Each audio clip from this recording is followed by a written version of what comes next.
এই চীনদেশৰ এটা কথা দেই তাত মানে কি হ'ল কাহিনী এটা আৰু এজন মানুহে এখন ৰেষ্টুৰেণ্টলৈ গ'ল গৈ তেওঁ দেখিলে যে ভেকুলীৰ মাংস বিক্ৰী হৈ আছে বহুত দাম তেওঁ তৎক্ষণাৎ মনলৈ আহিল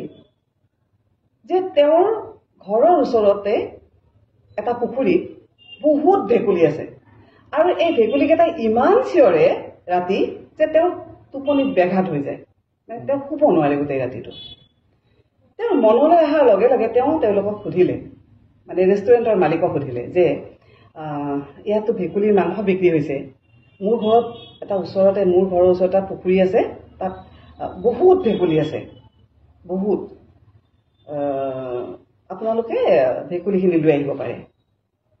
তেওঁলোকক সুধি লাগিলে ভাল কথা তেতিয়া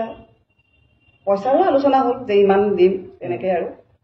ঠিক আছে তেতিয়া আপোনালোক গৈ পেলাই মই ইমান পইচা মোক দিব আৰু গৈ ভেকুলীখিনি আপোনালোকে লৈ আহিব কথামতে কাম হ'ল পিছদিনাখন গ'ল মানুহখিনি গ'ল ৰেষ্টুৰেণ্টৰ গৈ পেলাই পুখুৰীত ভেকুলী বিচাৰিলে কিন্তু কি দেখিলে গৈ তেওঁ যিমানখিনি ভাবিছিল যে বহুত ভেকুলী আছে আৰু তেওঁৰ বহুত লাভ হ'ব বহুত পইচাও পাব আৰু তেওঁ টোপনিৰ পৰাও ৰক্ষা পাব মানে টোপনি তেওঁ আহিব মানে নিদ্ৰাবিহীন ৰাতিবোৰ তেওঁ আঁতৰিব শান্তিমতে শুব পাৰিব কিন্তু তেওঁলোকে কি পালে মাত্ৰ 3টা ভেকুলী পালে